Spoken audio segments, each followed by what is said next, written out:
Afternoon, everybody. Happy day one of Trump's second, hopefully final presidency. And welcome to the news agenda with me, Fleet Street Fox. And today I'm joined live from Washington by the Mirror's US editor, Chris Buckton. Morning, afternoon, Chris. Morning as it is. Morning here, yeah. Very chilly morning as well, but morning, yes. Thank you for joining us. Chris, apparently it's so cold there, they're moving the inauguration inside today. It says here that it's 21 degrees Fahrenheit, which is minus 11 in old British measures. Is that how it feels to you? And is that really reason enough for a 78-year-old to go indoors?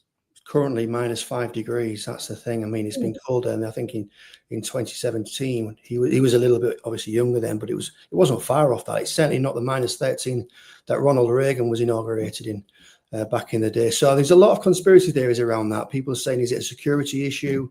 But yeah, it's not as cold as the minus 12 that Donald put out. No, so it could well be there's other reasons for it than maybe Lani just doesn't want to be outside in the cold. Exactly. That's fair enough.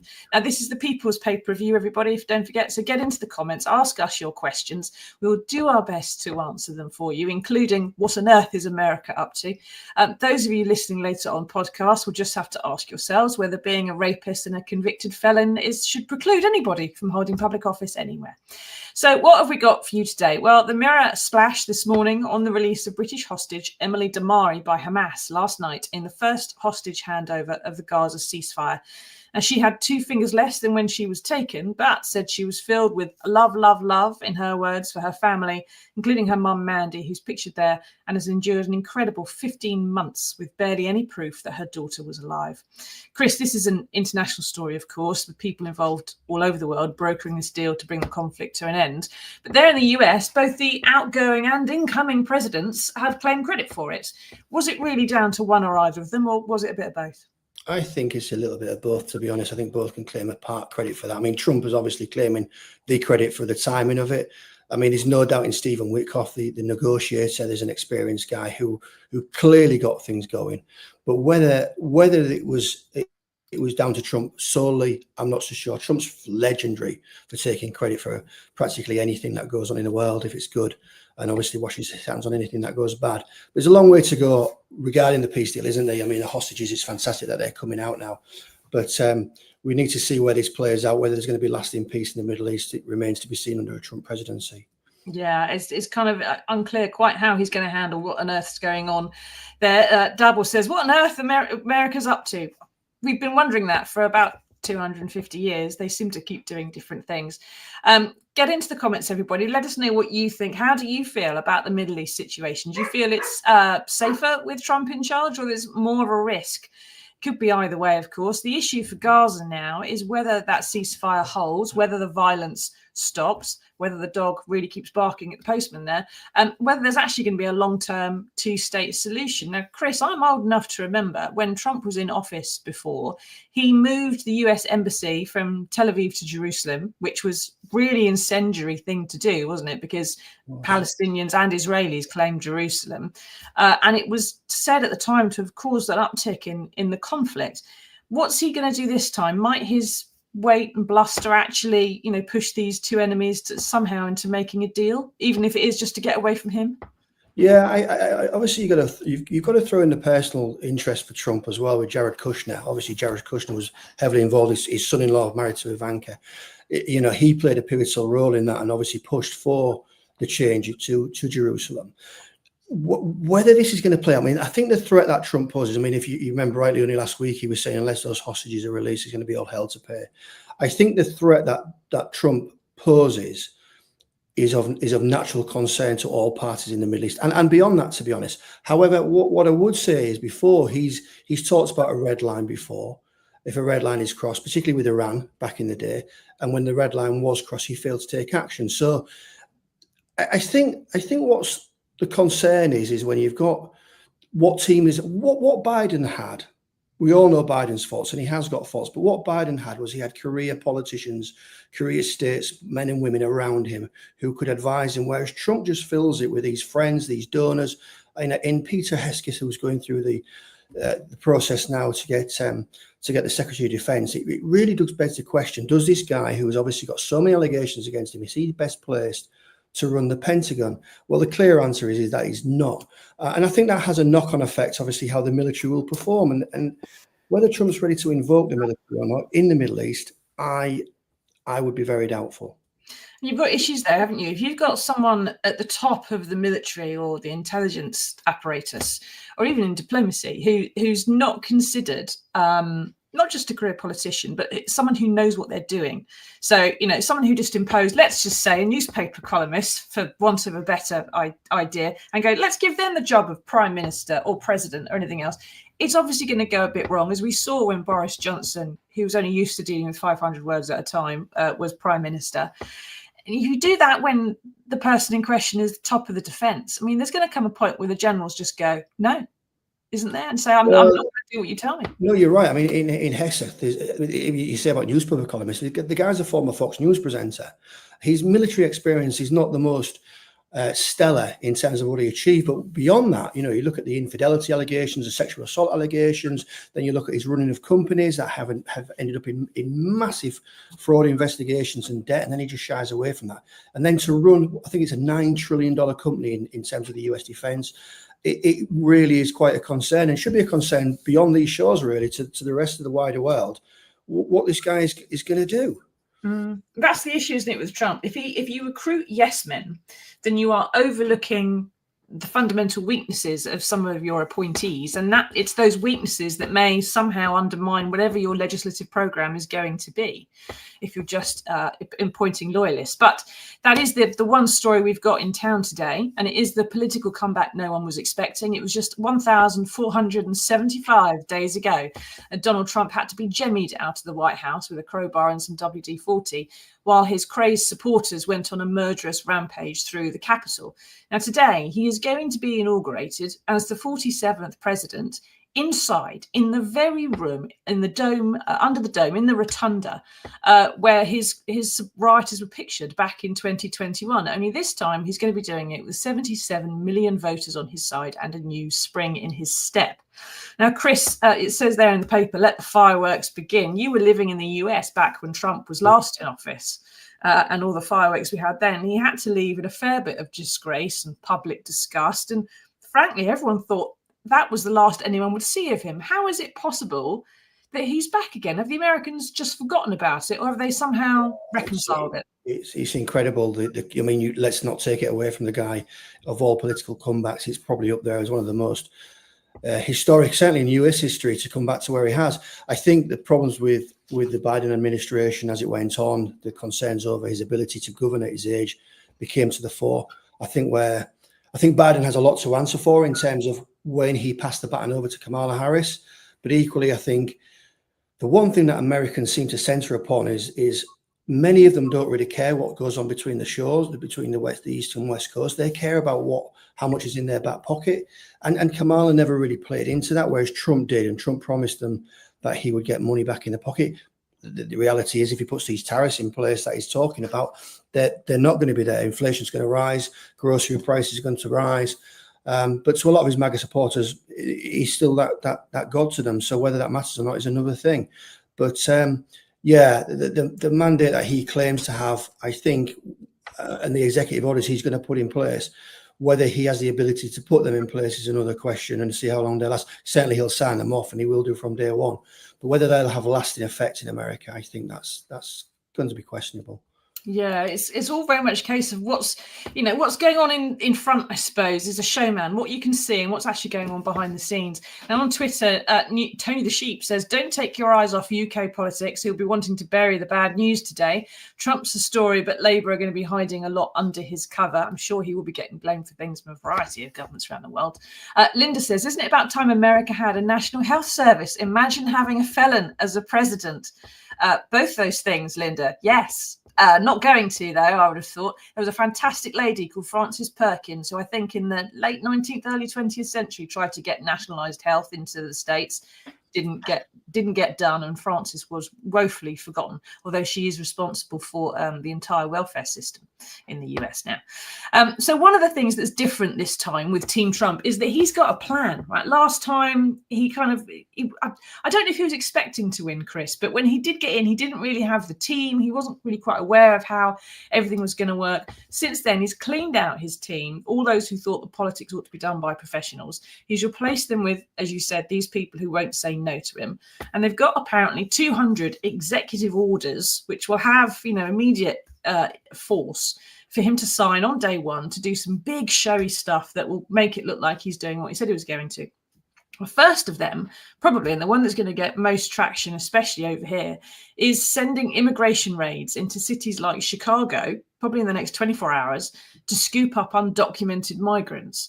Now, for the benefit of British viewers, this isn't the equivalent of people who came on boats necessarily. Some of these are Hispanic, mostly Hispanic Latino people, who contribute a total of $10 billion in taxes every year in the US. They may have been living there for decades, might even have families, but if you came via an irregular route somehow and you don't have a document, they're going to find a reason to scoop you up and try and send you back to a place that hasn't been home for quite a long time. Terry says, "Trump is a total big-headed moron." Excellent political argument there, Terry. Thanks for that. Chris, there's a lot of unknowns about this immigration policy, like who's going to be affected and how it could be done, all the rest of it. But Trump doesn't have the resources to do what he said he was going to do and scoop up a couple of million people. Is it going to be something that's just for show, or is it something that a lot of people are really worried about? I think you'll see tomorrow. I mean, obviously, you mentioned about Chicago, 150 agents being sent to Chicago to round people up. That got leaked. So whether it's now going to happen in Chicago, I dare say that it'll move on somewhere else to another city. I mean, you probably saw in the rally yesterday, Trump, it was an opportunity for him to speak to his supporters in a language that they've grown accustomed to. He was rambling away on his own accomplishments filled with attacks on the adversaries. But then he got to immigration and he made a lot of false claims during those times, saying that the borders have never been as open as they have been. Well, we look at the statistics from the federal government. That's not actually true. Biden took steps in 2022 that actually made it one of certainly immigration was stemmed in a way and became one of the periods in time where there was the least amount of illegal crossings, despite what Trump would say. The statistics will show you that. I mean, he said yesterday, didn't he, about how the prisons and the mental institutions of South America had been emptied for those to come into America, which is, there's no evidence whatsoever to back that up at all. It's just nonsensical. And then he's trying to say that, he credited himself for, the illegal immigration levels before and how they dropped. Well, if you look at the actual figures, they've never been the lowest in history under Trump. I think it was Obama had quite low figures in relation to that. So there's a long way to go. There's a lot of misleading claims, and whether he, as you say, he has the resources to basically put, whether he invokes the military, which he has done, I think that would be a terrible step, really, just to see, but who knows? He's just such a, I think whatever comes into his head at any given time, he's definitely a maverick, but sometimes, of course, that can be beneficial and sometimes it can be horribly chaotic. All this stuff that we heard last time about alternate facts. And for example, I can remember Sean Spicer angrily, tiny little Sean Spicer, angrily saying this was the biggest inauguration crowd in history last time in 2016, even as Donald Trump was being filmed waving at empty seats and stuff. All this alternate facts and the alternate way of sort of discussing things and the statistics, is that the kind of stuff that gets fact checked in real time in the States? Are people in the States as aware of that as we are here, or as critical of it, or is it something that just doesn't? Yeah, it's certainly not as critical. I was at the arena yesterday for the rally, and you speak to the Trump fans, and you'll put points to them, facts to them. They're not interested. It just doesn't seem to trouble them at all. You know, things like what you mentioned before about the convictions that he's had. It doesn't matter to Trump. It's all a political witch hunt. It's all you know, all out to basically persecute the guy. It just seems they've all been drinking the same Kool-Aid in terms of Trump, and it's cult-like in terms of the following. It's blind as it's nonsensical, really. You can put the facts in front of him. I got an email this morning from a reader saying about how, you know, to get the facts right, and that Trump's going to pardon the innocent. And I made the point. If they're in prison, they're not innocent, are they? They're clearly not innocent. I mean, he's not pardoning innocent people. They've been through the court system. They've been judged by peers, and they've been found guilty. It's just nonsensical how some people think about this country, particularly Americans. Don't say that when you're trying to get through the border. Yeah, exactly. We'll have trouble with the immigration. Now, there's lots of talk here while you're over there about things like how this is going to have an impact on Britain, whether it's trade deals, whether, you know, Trump's very loud voice on the international stage is going to make things more difficult for Keir Starmer, how the two of them are going to get on, and particular Chagos Island, so the American military base on the British-owned, stolen island of Diego Garcia, and the deal that we've struck to try and keep that going, and whether it's going to meet Trump's requirements or not, and basically whether Starmer's going to be embarrassed by all this. And there's talk that the government will just simply activate the king because Trump loves the monarchy so much, and it worked so well with the Queen last time. Send her out and, you know, cheers him right up, and it keeps him sweet. Is the same thing going to happen with the king, do you think? He's a bit of a hippie, really, for Trump. Is it going to work in quite the same way? I'm not sure it is. I think the one thing that Trump's, when you talk to people around the Republican movement, particularly around him as well, the Chagos Islands are a very sore point. Obviously, the US base is there. It's one thing that I think they're going to dig their heels in over. Whether the king will want to get involved in that, I'm not so sure, really. I don't see how Keir Starmer rose back from it. I'm not sure it's been handled in the best way between America and the UK. But I think, you know, when you speak to people here, that is one thing that I think is going to become a real stumbling block between them, and Peter Mandelson's appointment as well, which Trump seems to have issue with. What's his big issue with Peter Mandelson then? Because, I mean, a lot of the stuff that we've seen reported about that here has just been, you know, his links to Blair and, you know, being the Prince of Darkness and this kind of thing. How is Mandelson regarded? I mean, I can't imagine Middle America going for him really very much over there. But how's he regarded? I think the official line is links to China and his involvement there. Obviously, there's mentioned before of his time spent with Jeffrey Epstein, which to some voters may be an issue to him. I mean, Trump famously said that he's going to release all the Epstein documents, but I can't see that. Well, hang on. Who spent the most time with Jeffrey Epstein out of Donald Trump and Peter Mandelson? Which one was it? Yeah, I mean, it's no comparison. Yeah, but that's how Trump works. Trump's very conveniently forgotten that. You know, this was one of his best pals back in the late 90s, early 2000s, sorry. So, I mean, but I think the bigger issue, the issue they've got is his links to China, which is interesting because Trump has gone on record. I mean, Trump's invited Xi Jinping over this for the inauguration. He's also talked about going over to China as well to bring better ties. So it's going to be interesting to see how that plays out.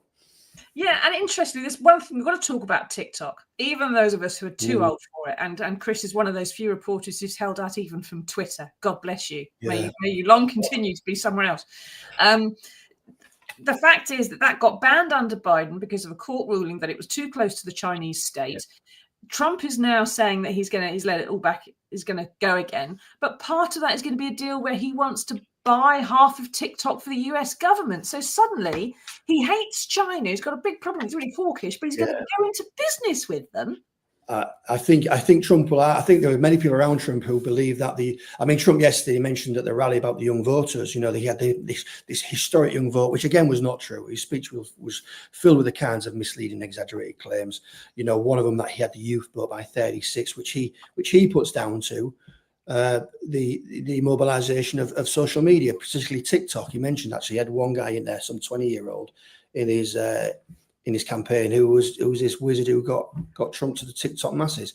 I think it's more about that, to be honest, you know, rather than, you know, the fact that he's more. But Trump will do anything that benefits himself, you know, and if TikTok benefits him, he will not allow that to be shut down permanently. Yeah, he sugarcoats it by saying, well, we're going to get 50% of the revenue. And all of a sudden, all these MAGA fans who are dead against TikTok are now on the exact opposite page. And yeah, let's go for TikTok, irrespective of whether it's got links to the Chinese government or not. It's just, that's how shallow things are. That's how shallow things can be over here. Yeah. And then suddenly, of course, everyone on TikTok goes, oh, thank you, Donald Trump. And thinks he's made a few new voters for next time. Yeah. What do you think, everybody? Are you happy that Trump is coming back to office? Do you think it's going to be exciting and interesting, a bit more of a soap opera for the world to sit back and look at through their fingers? Are you worried what it's going to mean and how the planet's going to react to all this? What damage he could do? How do you feel about this? Do you feel optimistic or pessimistic? Get into the comments and let us know. We know that Liz Truss is there somewhere, and Suella Braverman. Boris Johnson's supposed to have turned up, Nigel Farage, of course, all in Washington, preparing to join the tech bros like Elon Musk and Jeff Bezos to be at the inauguration. But of course, because it's being held indoors, Chris, they don't have a seat anymore. And as you were saying before we came on air, there are some people who gave, 7-figure sums, millions of dollars to the inauguration committee and are expecting to be there at the big parties. And suddenly there aren't any seats for them. They literally have been left out in the cold. I mean, there's these guys, these tech titans, as you say, over $1 million given to the inauguration balls, and yet they don't have a seat in the rotunda. You can only hold about just under 600 people. So bearing in mind, if you're a member of Congress, you can be there. You've got every right to be there. So that there's a few hundred, quite a few, more than a few hundred gone straight away. So I think he'll play to the masses. You'll see Elon Musk. He'll want to have Jeff Bezos there. He'll want to have Mark Zuckerberg there, because obviously the tech titans in 2017, they rallied against Donald Trump massively, and now all of a sudden they're in bed with a guy handing him money. It's a real U-turn by Silicon Valley on that front. But yeah, as for the likes of Liz Truss, Suella Braverman, it's going to be interesting to see where they're sat. They might be hoping to get a ticket for the arena where he's going to do his parade, but whether they're getting there or not is another thing in question. Now, we've just seen, for those who listen on podcasts, this isn't going to work for you. We've just seen some live footage of Trump coming to St. John's Church for a prayer service on the start of his day of inauguration. Interestingly, Trump got out of the Beast, the American presidential, whatever it was, truck he was in, might not have been the Beast yet, but whatever truck he's in, get out with his knees together, span around with his knees together, like Princess Di used to get out of the car, so no one could see up her skirt, which was interesting. What's more interesting, Susie, about that church is that was the church where last time Donald Trump was outside St. John's, he held the Bible upside down and gave one of his speeches with his chief of staff there. So I mean, he plays a religious card quite well, but whether you only have to look at his personal life to think that he doesn't follow the 10 Commandments. Yeah, and there were a lot of protests there as well at the time, weren't there? And his security had to force their way through. But also, Melania's turned up wearing her hat right down over her ears, like someone from Wacky Races. I'm certain there was someone on Wacky Races that had a hat pulled all the way down, and you couldn't see anything but their nose. Well, that's what Melania looks like in black and white today. Now, one of the things that's supposedly in Trump's favor this time around is that he has a slim majority in both houses of Congress, which should mean that he can get all his laws passed through without any worries. But there's already some reports, Chris, that there are splits in the Republican Party and even in the MAGA loyalists. Do you think that they're going to be, I don't know, he's such a divisive character. How could he possibly have a united party? They're going to be fighting each other, aren't they, for the next couple of years before they get to the midterms? And that's going to cause him a right headache. For sure. You, as you rightly say, there's already divisions within the party on certain issues. I think what's happening as well, I think a lot of them have been angered by how people like Elon Musk now are coming into the first buddy, as he's now called, or if you're a Democrat, you call him President Musk, and now coming into the party and influencing policy, influencing decision. And I think a lot of Republicans are of the opinion, well, hang about, I've been voted into this place, I represent my constituents, and it'll be us who decide what goes forward. That's certainly going to get worse, and it could come to a breaking point for Trump. There could be a major vote where he does need every single cast of votes, and I think already a few of them are showing signs that it's not a slam dunk that Trump will get everything that he demands through Congress and the Senate. I think it's going to get worse. Whether now that Trump has only got one last term in office, whether that power, that feeling he has, will start to wane, knowing that he's not going to come back, he's not going to haunt these people like obviously in 2017, 2021 when he lost, there was always that fear that he had to hand over the party. that's going to go now. He can't run unless he changes the constitution. He can't run again. So it's going to be interesting. But whether there's some have got the backbone to actually, do what's right for the electorate rather than do what's right for Donald Trump, I think is another question. Well, yeah, and this is partly why he's going at it in a bit of a rush, isn't it? Because he's got 2 years, really, before the midterm elections in 2026, at which point people will start thinking about his successor. And they'll start looking at the Democrats and going, well, have you got someone who can actually take this on, take over? Gareth, interested, just said on there that, Liz Truss is there, that she'll only be there for 42 minutes. Paul is making the point that Trump's not young. Would he actually make it to the end of his term? He's 78. He would be the oldest president, I think, in office by the time that he gets to the end of his term, if he does at all. And like you said, Chris, the limiting factor is the Constitution that says he's not supposed to be there for more than 2 terms. Now, last time he did make a reference to wanting another go at it. He doesn't have the majorities big enough to change the Constitution yet, but just being a realist for a moment, he needed to be crowbarred out last time. How can you see him gracefully leaving office in 4 years' time? I think a lot will depend on his successor. I think he's got a way out of it as well, because obviously if he can't run again at the moment, I think he can. He will always take it that he's not lost, whoever his successor is, whether that be Vance. God help America if it's JD Vance. I think, I'm not sure it will be as bad as what it was in 2021. I mean, I was there on January the 6th and it was absolutely horrendous. So no, I think Trump's got things in his locker that he can argue, well, it wasn't me running. And I think Melania will, well, whether Melania, what the state of their marriage is, who knows. But I'm not so sure. I don't think we'll see the events. I hope not. I think the world hopes not, particularly Americans, that we saw in 2021 on January the 6th. It's all a bit up in the air. When you judge by past history, you do tend to think, well, it could be quite grim. So we've got this situation now where there's an incoming president, and we're actually asking ourselves, for the first time, I think, in history, how safe is Greenland? Where would the migrants go if he's going to scoop them up and send them home as he threatens to, which is something that would apply to many other countries, including our own, and what the effects on the economy would be of all this stuff he's talked about, whether it's trade wars, tariffs, mass firings of public officials, loss of the migrant taxes, and that they're part of the economy. It'd all be a bit hairy. And there's this possibility of how he might leave office and who would overtake him. I mean, as far as the Democrats are concerned, Chris, do you think they're in a state to oppose or to find a successor to take him on? Are they going to be able to do it in 4 years? Well, they have to do it in 4 years. They have to put some real I mean, it's a real moment for the Democrats. Certainly was, on November the 5th was a real wake up call for the party, and just who they're going to have. I can't see it being Kamala Harris after the defeat. There are some people waiting in the wings, like Gavin Newsom, the California governor. I personally like Pete Buttigieg. He's great. He's good. Whether America's ready for its first gay leader remains to be seen. Especially if no one can say his name. Pardon? Especially if no one can say his name. Yeah, exactly as well. Yeah, it's not the easiest thing. I mean, obviously you've got AOC in there as well. I don't think she'll ever get to the heights just yet of leadership.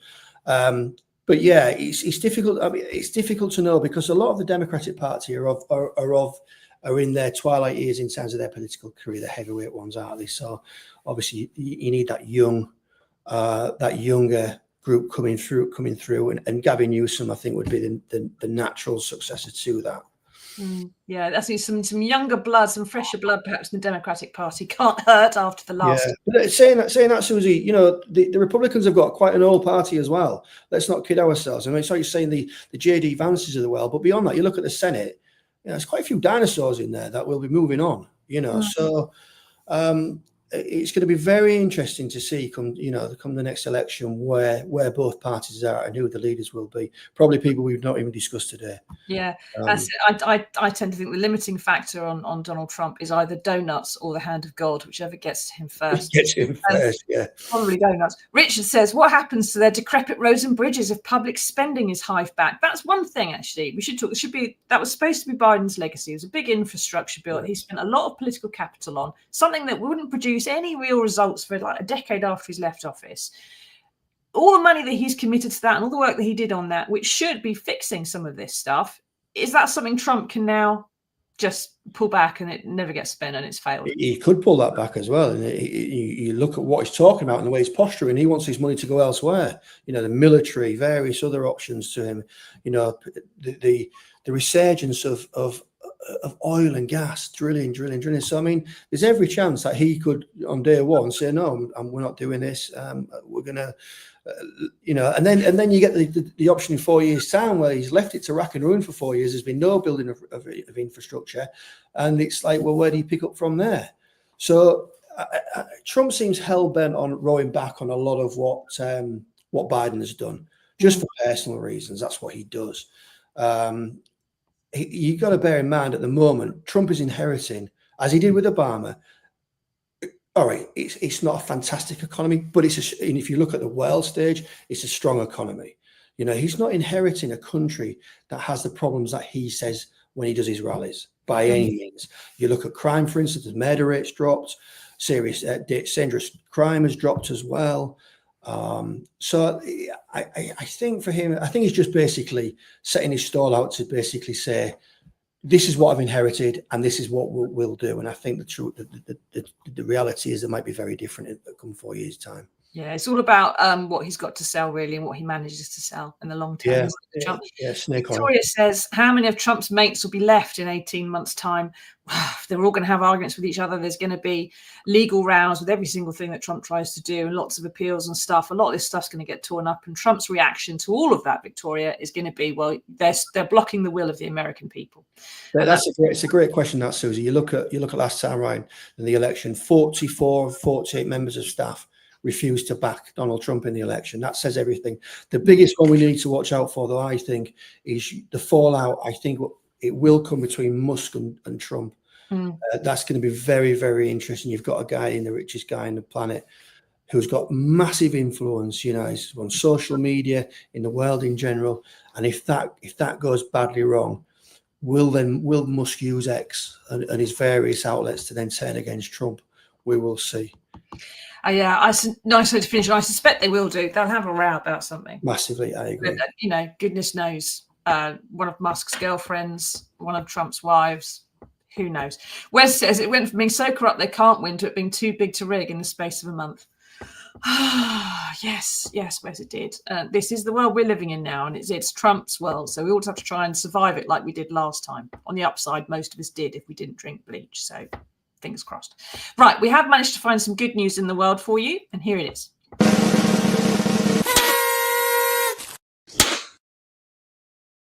Now, I'll be honest with you, it's been hard to find some good news today in the world unless you're Trumpkin, but the Mirror is reporting today that despite all the many factors counting against this, the Jackson 5 will be appearing at a summer music festival in Guildford this year.